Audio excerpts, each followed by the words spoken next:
Hello students and welcome to the lecture. इस lecture में आप सभी का स्वागत है। तो जैसा कि हम सभी जानते हैं कि हम लोग कवर कर रहे हैं सामयिकी को, यानी कि करंट अफेयर्स को, और आज हम देखेंगे 29 दिसंबर 2024 में हुई कुछ महत्वपूर्ण घटनाओं को। इस लेक्चर में हम देखेंगे राष्ट्रीय समाचारों को, राज्य समाचारों को, बैंकिंग और वित्तीय समाचारों को, विज्ञान और प्रौद्योगिकी समाचारों को, खेल समाचारों को, महत्वपूर्ण दिनों की खबरों को, नियुक्तियां और इस्तीफे समाचार को, रैंक और रिपोर्ट समाचारों को, शिखर सम्मेलन और सम्मेलन समाचार, यानी कि राष्ट्रीय समाचार, राज्य समाचार, बैंकिंग और वित्तीय समाचार, विज्ञान और प्रौद्योगिकी समाचार, खेल समाचार, महत्वपूर्ण दिनों की खबरें, नियुक्तियां और इस्तीफे समाचार, रैंक और रिपोर्ट समाचार, शिखर सम्मेलन और सम्मेलन समाचार। लेकिन शुरुआत करने से पहले हर बार की तरह इस बार भी हमारे पास एक छोटा सा डिस्क्लेमर है, एक छोटा सा असवीकरण है, जो कि हमें यहाँ पे समझना बहुत जरूरी है इससे पहले हम आगे प्रस्थान करें। तो असवीकरण कुछ इस प्रकार से है कि हमारे स्लाइड डेक में उपयोग की गई छवियां केवल शैक्षिक उद्देश्यों के लिए है। हम इन छवियों के मूल रचनाकारों और मालिकों के बौद्धिक संपदा अधिकारों का सम्मान करते हैं। यदि आप इस डेक में उपयोग की गई किसी भी छवि के मालिक हैं और कोई चिंता या समस्या है तो कृपया sathi@iitk.ac.in पर हमसे संपर्क करें और हम इन छवियों को हटा दें। अब आइए पहले देखते हैं राष्ट्रीय समाचारों। निजी एफटी ने आईटी हार्डवेयर उत्पादों के लिए आईएमएस को दिसंबर 2025 तक बढ़ाया।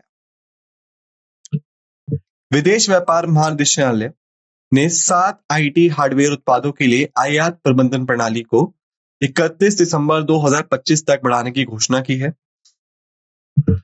आयातकों को डीजीएफटी पोर्टल के माध्यम से एक नई आयात प्राधिकरण प्राप्त करनी होगी, जिसमें आवेदन 13 दिसंबर 2024 से 15 दिसंबर 2025 तक खुले रहेंगे।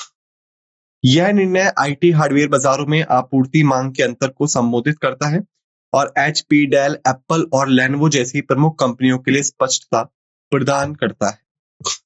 यह प्रणाली पहले 31 दिसंबर 2024 को समाप्त होने के लिए सेट हो गई। यदि हम अब बात करें इस चीज के बारे में तो देखिए, जो हमारा विदेश व्यापार महानिदेशालय है, जिसे हम कई बार अंग्रेजी में directorate general of foreign trade भी कहते हैं, ठीक है, यानी कि विदेश व्यापार महानिदेशालय, इसने अभी हाल ही में 7 तरह के आईटी हार्डवेयर उत्पादों को, याद रखिएगा हम बात कर रहे हैं हार्डवेयर ना कि सॉफ्टवेयर, हार्डवेयर उत्पादों के लिए जो आयात प्रबंधन प्रणाली है, इसको 31 दिसंबर 2025 तक बढ़ाने की घोषणा की। अब ये करने का कारण क्या है कि देखिए, भारत की जब हम बात करते हैं तो भारत की जो आईटी इंडस्ट्री है वो बहुत ही महत्वपूर्ण है, ना सिर्फ भारत में चल रहे संचालन के लिए, बल्कि भारत की जो विदेशी मुद्रा आयात है वो भी इससे बहुत ज्यादा हो जाता है।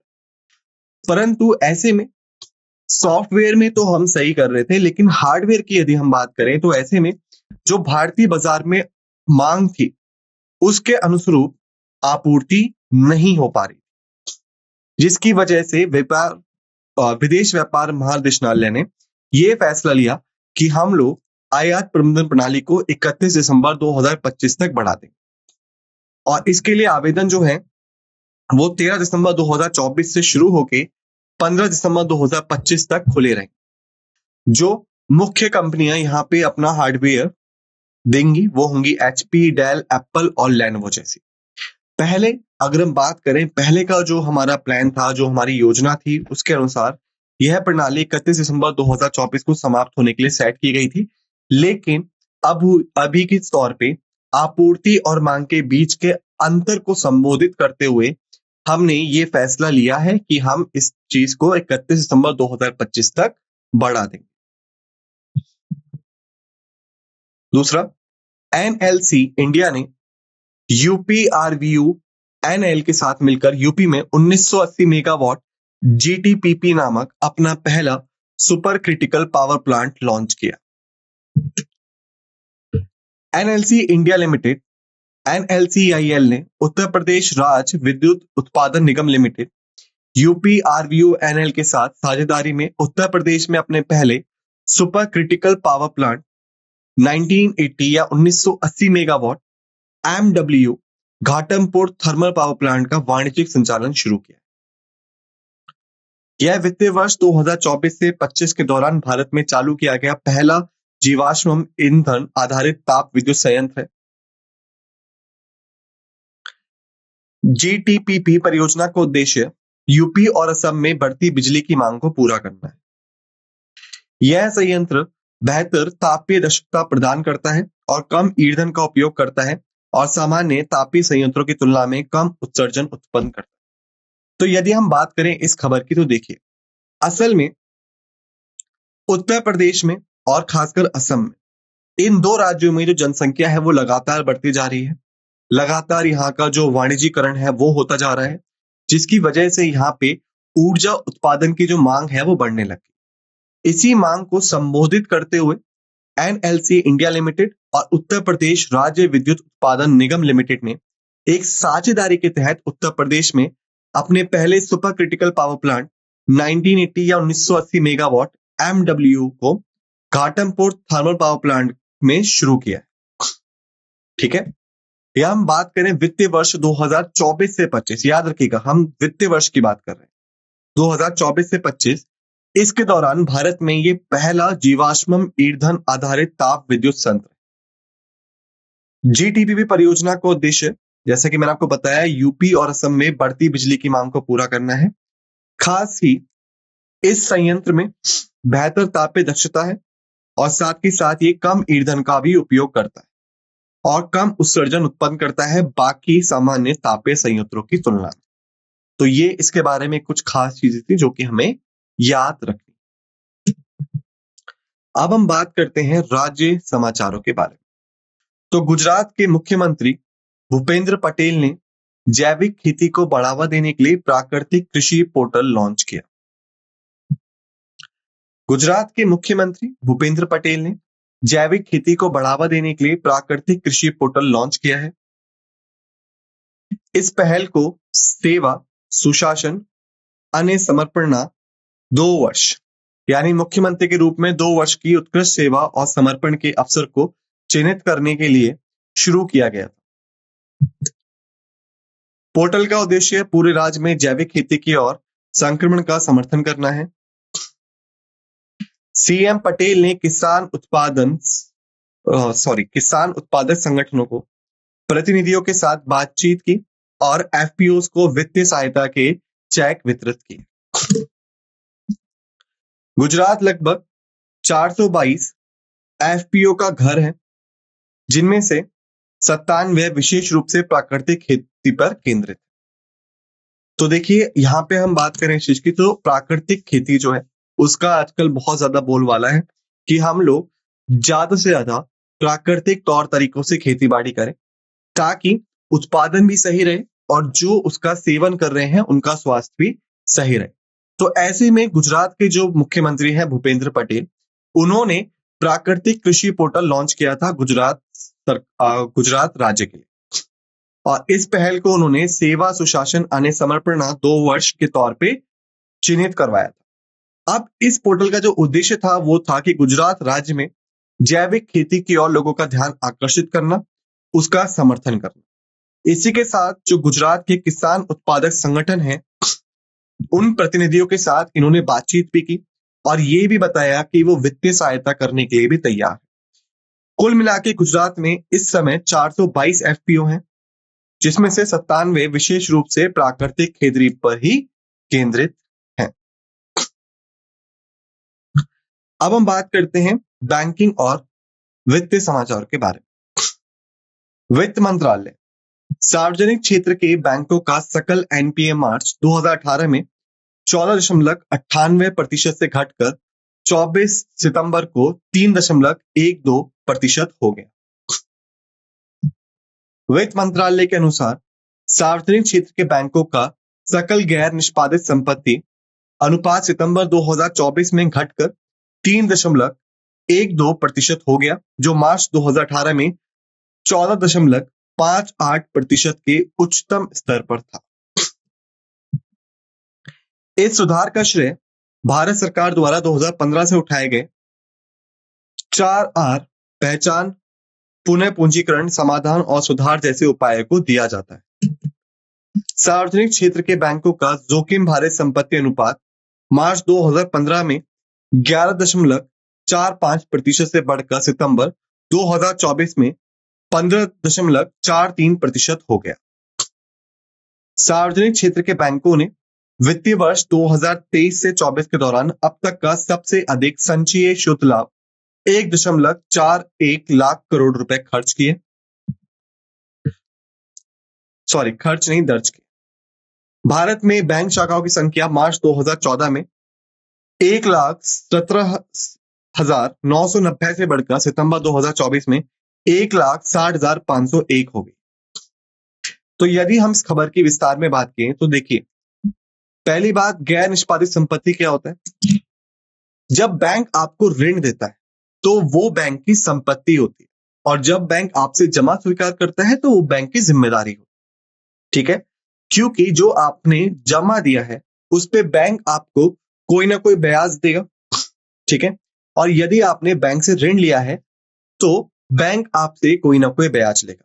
उदाहरण के लिए मान लेते हैं कि यदि कोई बैंक जमा पे 4% का ब्याज देता है और वहीं पे ऋण पे 7% का ब्याज लेता है, तो 7% बैंक ने लिया लेकिन उसको देना कुल 4% है, तो 3% जो बचेगा वो बैंक का मुनाफा होता है या उसकी कमाई होती है। लेकिन भारत में ये एक बढ़ती समस्या है कि लोग ऋण लेने के बाद चुका नहीं पाते, कई सारे कारणों की वजह से। तो ऐसे में जो बैंक होता है, एक तो उसकी आय खत्म हो जाती है, उसका जो मुनाफा था वो खत्म हो गया, साथ ही साथ जो बैंक ने जिन लोगों से जमा स्वीकार किया था उनको लौटाने लायक भी पैसे बैंक के पास कई बार नहीं बचते, और ऐसे में बैंक कई बार दिवालिया भी हो जाते हैं। तो इसी चीज को देखते हुए सरकार ने 2015 से 4R की शुरुआत की थी, पहचान, पुनर्पूंजीकरण, समाधान और सुधार, ताकि जो गैर निष्पादित संपत्ति है इनको सही तरीके से इनका निपटान किया जा सके। तो ऐसे में अब हम बात करें कि इसका क्या हमने असर देखा है, तो सितंबर 2024 में यह 3.12% हो गया है, जबकि मार्च 2018 में ये 14.58% के उच्चतम स्तर पे था। वहीं पे भारत का जो जोखिम भारित संपत्ति अनुपात था सार्वजनिक क्षेत्र के बैंकों का, 2015 मार्च में वो 11.45% से बढ़कर सितंबर 2024 में 15.43% हो गया है। वहीं पे बैंक शाखाओं की मुक्त संख्या भी मार्च 2014 में जहां 1,17,990 से बढ़कर सितंबर 2024 में 1,60,501 हो गई। आगे बढ़ते हैं। फिच ने वित्त वर्ष 25 के लिए भारत की जीडीपी पूर्वानुमान को 6.4% तक घटाया। फिच रेटिंग्स इंक ने वित्त वर्ष 25 के लिए भारत की जीडीपी वृद्धि दर के पूर्वानुमान को 7% के पिछले अनुमान से घटाकर 6.4% कर दिया है। एजेंसी ने वित्त वर्ष 2026 के लिए भारत के जीडीपी पूर्वानुमान को 6.5% तक बढ़ा दिया है। दोनों परीक्षण वित्त वर्ष 25 के दर्ज 8.2% की वृद्धि दर से कम है। दूसरे क्वार्टर या दूसरी तिमाही के लिए वित्त वर्ष 25 में मंदी मुख्य रूप से शहरी मध्यम वर्ग की खपत में कमी के कारण थी। फिच भारत की आर्थिक मजबूती पे सकारात्मक दृष्टिकोण बनाए रखता है क्योंकि घरेलू मांग और बुनियादी ढांचे के विकास, डिजिटलीकरण और व्यापार सुधार जैसी नीतियों की निरंतरता है। भारतीय रिजर्व बैंक ने वित्त वर्ष 25 के लिए भारत की वास्तविक जीडीपी वृद्धि का अनुमान 7.2% से घटाकर 6.6% कर दिया। तो देखिए, हम जानते हैं कि कई सारी एजेंसीज ने हाल फिलहाल में जो भारत के लिए पूर्व अनुमान लगाए थे भारत की जीडीपी को लेके, उसमें सबने कमी करनी शुरू कर दी, क्योंकि कहीं ना कहीं भारत की जो अर्थव्यवस्था है उसके कई सारे क्षेत्रों का प्रदर्शन ऐसा नहीं रहा जैसा उनसे अपेक्षा थी। तो इसी वजह से ये चीजें हमें देखने को मिल रही हैं, लेकिन जो सही आंकड़े होंगे वो हमें तभी पता चलेंगे जब वित्त वर्ष शुरू होगा। ठीक है, फिर हम आगे बढ़ते हैं। श्रीराम फाइनेंस ने एसएफएल में हिस्सेदारी बार्गबर्ग पिंकन्स को 3,929 करोड़ रुपए में बेची। श्रीराम फाइनेंस लिमिटेड ने श्रीराम हाउसिंग फाइनेंस लिमिटेड में अपनी पूरी 84.44% हिस्सेदारी वार्गबर्ग पिंकस को 3,929 करोड़ रुपए में बेचने का काम पूरा कर लिया। सभी आवश्यक नियामक अनुमोदन प्राप्त करने के बाद वार्गबर्ग पिंकस की सहयोगी company mango crest investment limited के साथ सौदा अंतिम रूप दिया गया। वेलिएंट कैपिटल पार्टनर्स एलपी, जिसके पास एसएचएफएल में शेयर हिस्सेदारी थी, इसने भी अपना पूरा इक्विटी हिस्सा वार्गबर्ग पिंकस को बेच दिया। एसएफएल को अपनी मुख्य गतिविधियों पर ध्यान केंद्रित करने और विकास के अवसरों का पीछा करने की अनुमति देता है। तो देखिए असल में था क्या, श्रीराम फाइनेंस लिमिटेड की ही एक सहायक कंपनी थी श्रीराम हाउसिंग फाइनेंस लिमिटेड। अब ऐसे में श्रीराम फाइनेंस लिमिटेड ने क्या करा कि इनकी जो ये Shriram housing finance limited company थी, इसमें लगभग 84% की हिस्सेदारी जो है वो वार्गबर्ग पिंकस को बेच दी। इसके लिए वार्गबर्ग पिंकस ने 3,929 करोड़ रुपए श्रीराम फाइनेंस लिमिटेड को दिए। ठीक है, अब क्योंकि यहाँ पे एक कंपनी अपनी दूसरी कंपनी किसी को बेच रही है, तो ऐसे में जो ग्राहक हैं या जो बाजार है वो प्रभावित होगा। इसीलिए कई सारे आवश्यक नियामक अनुमोदन चाहिए होते हैं, जो कि इन दोनों को प्राप्त हो चुके हैं। और इसकी प्राप्ति के बाद ही वार्गबर्ग पिंकस की एक सहयोगी कंपनी है जिसका नाम है मैंगो क्रेस्ट इन्वेस्टमेंट लिमिटेड, इन्होंने इस सौदे को अंतिम रूप दे दिया है। वेलिएंट कैपिटल्स पार्टनर्स एलपी, जिसके पास अब तक एसएचएफएल में शेयर हिस्सेदारी थी, उसने भी अपना इक्विटी का जो हिस्सा था वो अब वार्गबर्ग पिंकस को बेच दिया। तो ऐसे में अब जो एसएफएल है यानी श्रीराम फाइनेंस लिमिटेड है, वो इस पैसे से कुछ और मुख्य गतिविधियों पर ध्यान केंद्रित करेगा। अब हम बात करते हैं विज्ञान और प्रौद्योगिकी समाचारों के माध्यम। तो केंद्रीय मंत्री नितिन गडकरी ने स्विच EI V12 और स्विच E1 बसों का अनावरण किया। केंद्रीय मंत्री नितिन गडकरी ने स्विच मोबिलिटी लिमिटेड द्वारा विकसित भारत की पहली निम्न मंजिल electric city bus switch EI V12 का शुभारंभ किया। यूरोपीय बाजार के लिए स्विच E1 को स्पेन में वर्चुअली रवाना किया गया। स्विच EI V12 में बेहतर स्थिरता और आराम के लिए फर्श पे लगी बैटरी है, जो कि 29 यात्री तक को समायोजित कर सकती है। स्विच E1 में 3 व्हील मोटर्स, एक फ्लैंग मंगवे और एक ट्रिपल डोर लेआउट है, जो कि 93 यात्रियों को समायोजित कर सकता है। दोनों बसें पूरी तरह से भारत में डिजाइन है, विकसित है और निर्मित की गई। वहीं पे आगे बढ़ते हुए तो गूगल ने एनसीईआरटी के साथ मिलकर 29 भारतीय भाषाओं में यूट्यूब चैनल लॉन्च किया। तो गूगल ने राष्ट्रीय शैक्षिक अनुसंधान और प्रशिक्षण परिषद के साथ साझेदारी की है, ताकि 29 भारतीय भाषाओं में, जिसमें सांकेतिक भाषा भी शामिल है, यूट्यूब के चैनल्स को लॉन्च किया जा सके। इस पहल का उद्देश्य लगभग कक्षा 1 से लेकर 12 के छात्रों को मुफ्त शिक्षा सामग्री प्रदान करना है और शिक्षकों को सशक्त बनाना है। गूगल ने यूट्यूब पे प्रमाणित पाठ्यक्रम प्रदान करने के लिए national program on technologies and learning के साथ भी साझेदारी की है। यह पहल भारतीय प्रौद्योगिकी संस्थान प्रणाली के बाहर के व्यक्तियों के लिए यूट्यूब पर NPTEL पाठ्यक्रम तक पहुंचने और IIT से प्रमाण पत्र प्राप्त करने का मार्ग खोलती है। आगे बढ़ते हुए TCS ने TNDK के साथ साझेदारी को अगले 5 वर्षों के लिए बढ़ाया। टाटा कंसल्टेंसी सर्विसेज लिमिटेड ने टेलीनॉर डेनमार्क के साथ अपनी साझेदारी को अगले 5 वर्षों के लिए बढ़ा दिया है। TCS अपने यूरोपीय डिलीवरी केंद्र से TNDK के IT बुनियादी ढांचे का प्रबंधन जारी रखेगा। नवनीकृत साझेदारी का ध्यान परिचालन लागत को कम करने और IT प्रणालियों को बेहतर बनाने के लिए उन्नत स्वचालन प्रौद्योगिकियों का उपयोग करने पर होगा।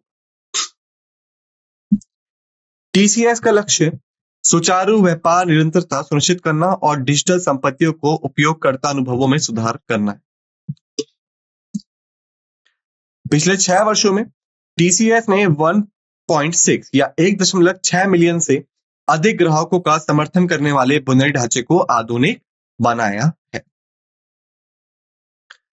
वहीं पे आगे शोधकर्ताओं ने भारत और थाईलैंड में डार्विन ततैया की 5 नई प्रजातियों की खोज की।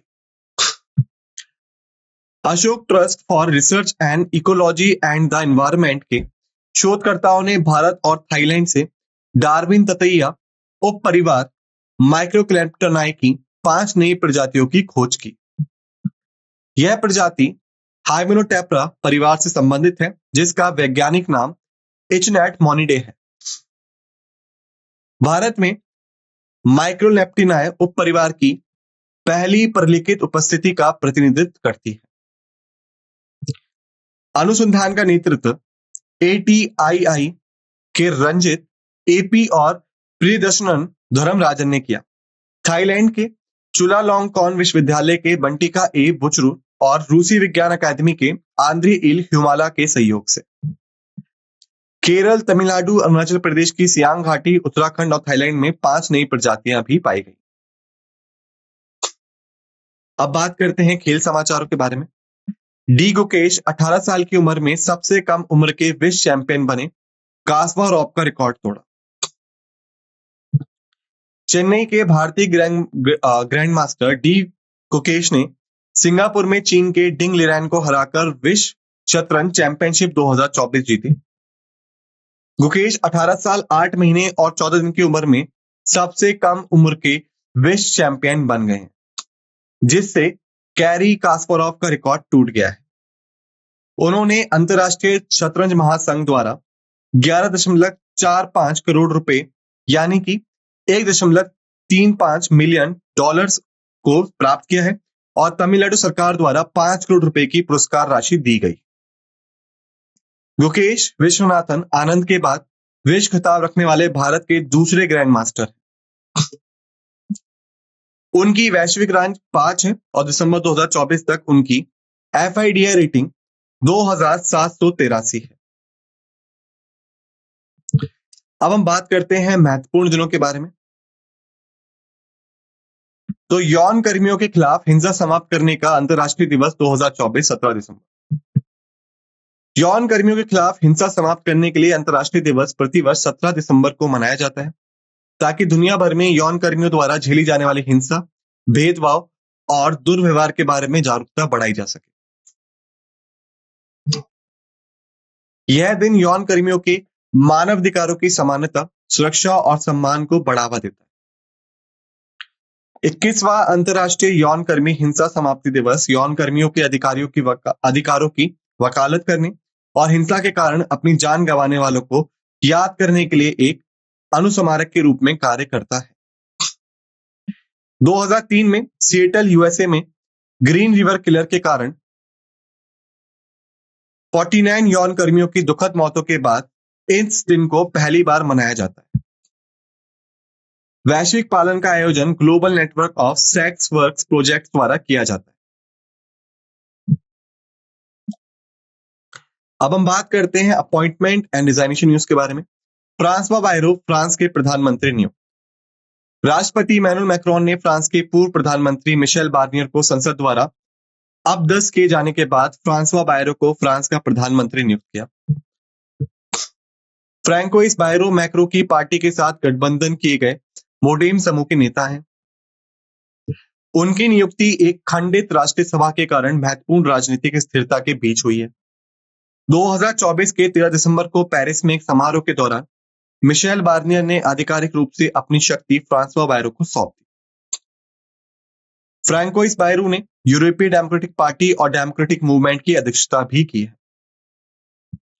अब हम बात करते हैं रैंक एंड रिपोर्ट्स खबरों के बारे में। तो 1.4 अरब हेक्टेयर भूमि अत्यधिक लवणता का सामना कर रही है, जो कि वैश्विक खाद्य सुरक्षा के लिए खतरा है। FAO की रिपोर्ट। संयुक्त राष्ट्र के खाद्य और कृषि संगठन ने 50 वर्षों में नमक प्रभावित मिट्टियों का अपना पहला प्रमुख वैश्विक आंकलन जारी किया। रिपोर्ट, जिसका शीर्षक नमक प्रभावित मिट्टी की वैश्विक स्थिति है, को बैंकॉक, थाईलैंड में 2024 के अंतर्राष्ट्रीय मिट्टी और जल मंच के दौरान लॉन्च किया गया। लगभग 1.4 अरब हेक्टेयर भूमि या वैश्विक भूमि क्षेत्र का 10.4% लवणता से प्रभावित है। भारत में लगभग 6.72 मिलियन हेक्टेयर नमक प्रभावित मिट्टी है, जो देश के कुल भौगोलिक क्षेत्र का लगभग 2.1% है। रिपोर्ट मिट्टी के क्षरण और जल की कमी को संबोधित करने के लिए वैश्विक कार्रवाई का आग्रह करती है, जो विश्वव्यापी खाद्य सुरक्षा के लिए गंभीर खतरे पैदा करते हैं। 2024 की WHO रिपोर्ट, वैश्विक डूबने से होने वाली मौतों में 38% की गिरावट। विश्व स्वास्थ्य संगठन ने अपना पहला डूबने की रोकथाम पर वैश्विक स्थिति रिपोर्ट 2024 प्रकाशित किया।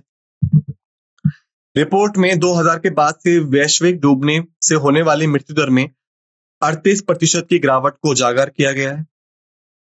2021 में 3 लाख से अधिक डूबने से मौतें दर्ज की गई, जिसमें WHO के दक्षिण पूर्व एशिया क्षेत्र भारत सहित में 83,000 मौतें हुई हैं।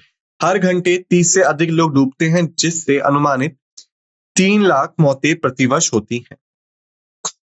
रिपोर्ट निम्न और मध्यम आय वाले देशों में उच्च मृत्यु दर पर जोर देती हैं, जो सभी डूबने से होने वाली मौतों का लगभग 92% हिस्सा है।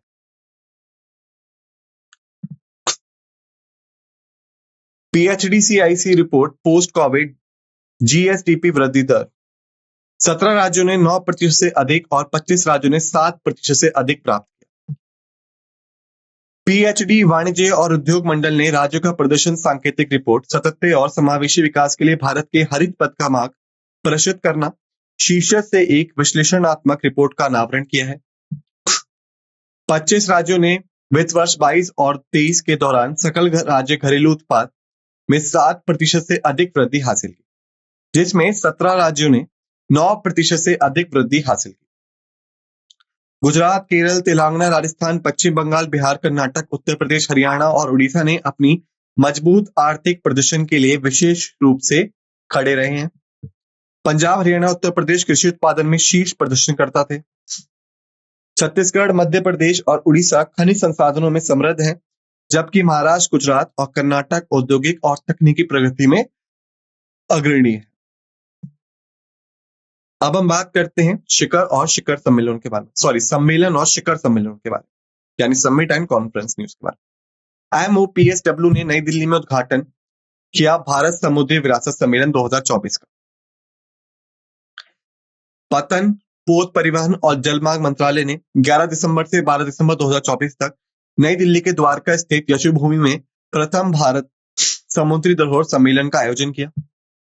उद्घाटन उपराष्ट्रपति जगदीप धनखड़ द्वारा किया गया और इसका मुख्य विषय वैश्विक समुद्री इतिहास में भारत की स्थिति को समझने की दिशा में था। भारत की व्यापक समुद्री विरासत और वैश्विक व्यापार, संस्कृति और नवाचार में इसके महत्वपूर्ण योगदान का उत्सव मनाया गया। 11 देशों के वैश्विक विशेषज्ञों और शिक्षाविदों ने भाग लिया, जिससे इस कार्यक्रम का वैश्विक महत्व उजागर हुआ। भारत सरकार गुजरात के लोथल में राष्ट्रीय समुद्री धरोहर परिसर के विकास के लिए अगले 5 वर्षों में 4,000 करोड़ रुपए का निवेश करने की भी योजना बना रही है। भारत और UAE ने 15वें भारत UAE JCM में ध्रुवीय और महासागर अनुसंधान सहयोग को मजबूत करने के लिए समझौता ज्ञापन पे हस्ताक्षर किए। भारत